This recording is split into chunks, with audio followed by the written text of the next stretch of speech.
Hey folks, welcome back. In this video, I'm going to share with you a constraint and a technique that you can use within that constraint to create the illusion of a very, big environment. And what we're looking at in this particular example is we see that we have foreground elements, midground elements, and background elements, and we're looking at it through the purview of essentially a rectangular shape.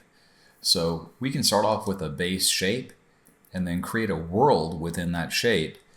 And what this does is this allows us to kind of use our imaginations, and we can world build without necessarily having to see the entire town. So it's a great way to flex your narrative muscles when you're drawing, and something that I'm excited to go ahead and share. So let me just start off by making a simplified shape, and I'm going to go for more of a wider shape like this, and I'll move it off to the side like so. I'll inverse the selection, Shift Command I. I'll choose black, and I'll fill that color in with black. So essentially I have this box. It doesn't have to be a box. I can use any type of enclosed shape for this exercise. We're just starting with a box because it's the simplest example. But let me show you what I'm talking about here. So even though we have this box, we can imagine that we might be inside a very darkened room. If you've ever been in a dark room and you've looked out, you can see light flooding in, and usually you can see out of it. So what if we were to go ahead and take advantage of that, and we just draw a line? We'll hit Command J, Command T, and then I'll repeat that process ad infinitum. And now it looks like we have a set of blinds that are covering this particular space. Now, it doesn't look super hot. There's nothing really in there, but if I add, say, just a hint of some blinds, and maybe, what if I were to add the hint of some type of an object? So if I just make another shape, something like this, and I hit Command X, now we have some foreground elements. We have something that is receiving some light. Let's go ahead and add something else. So now our eye is kind of being drawn to these two items. And with these selection tools, this is the polygon lasso tool that I'm using here, we can really use that to effect. So now I've created something that could, in effect, look like a box. Just creating a very, very thin selection, hitting Command X. And it looks like we have some elements. We can assume that there is a floor. We assume that there might be other elements in here, but I haven't really added a lot of detail.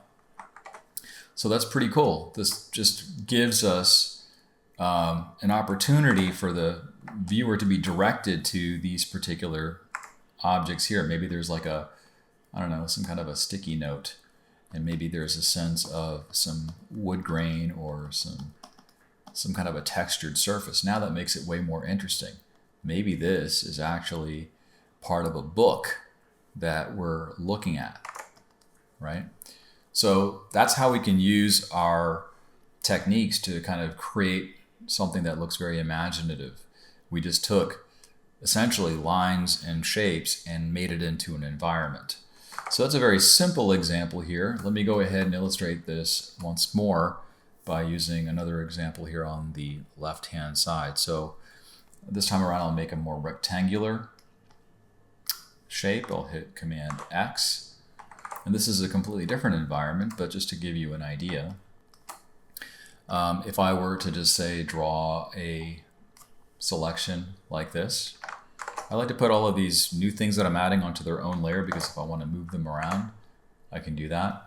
But just adding this bar, and maybe even adding a small diagonal bar, is giving this a sense of some type of man-made structure. And it just looks like an abstract symbol right now, but if I were to add some more information, let's just say that I draw a horizon line, and then now I draw a building. And if I zoom in, if I add a little bit more information about this building, perhaps there is a saloon door. Maybe there's a small window.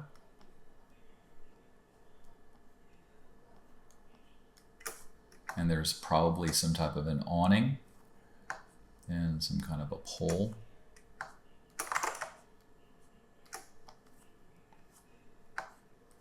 Now all of a sudden we have something that resembles a structure. Our mind is trying to fill in these little blanks.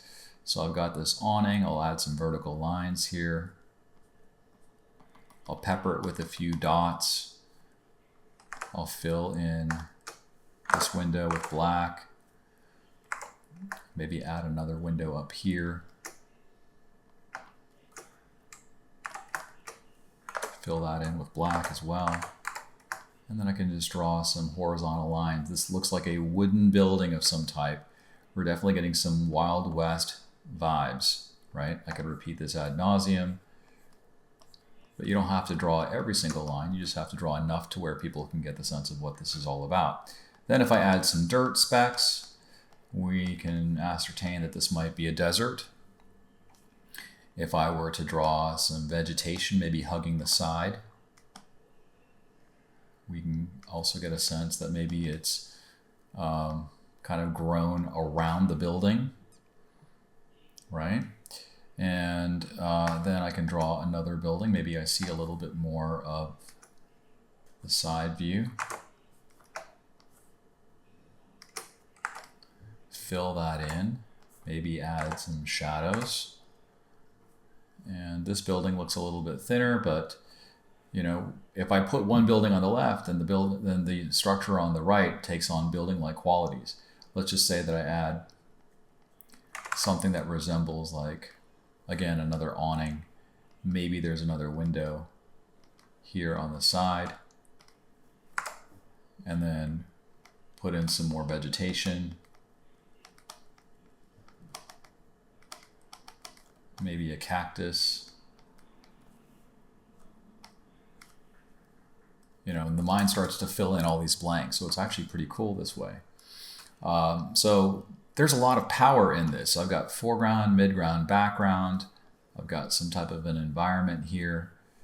And then if I wanted to add something in the extreme foreground, I have several options here. What I could do is I could make something protrude.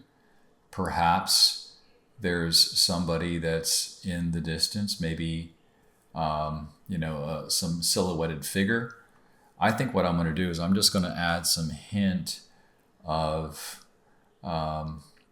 some type of a structure. It could be like a feeding trough or something. Again, I'm going to cut that space out, and then there's something that's here. Maybe I can expand on that, maybe give it some wood grain. I mean, if it's a detail that's important to this narrative or the story that I'm telling, then I can certainly include it. And the mind kind of assumes that there might be something more inside here. And this is, again, where I think the other lasso tools can be helpful. If I just draw a few quick selections, holding down the Shift key and using the lasso tool, now we're getting the idea that there is maybe some rocks or some dirt or something else that is maybe underneath the boards. And so we have something in the extreme foreground, we have something in the midground, and we have something in the background. So utilizing a base shape and flooding the entire outside of it as black gives us an opportunity to create a window into our world without having to draw every single thing. So if you found some value in this video, I would definitely appreciate a thumbs up. Thanks so much for watching, and let me know if you have any suggestions for future videos. I'm always looking for new topics on how to think when you draw and in a digital sense, so I'd be happy to help you. Take care and have a good one. Bye.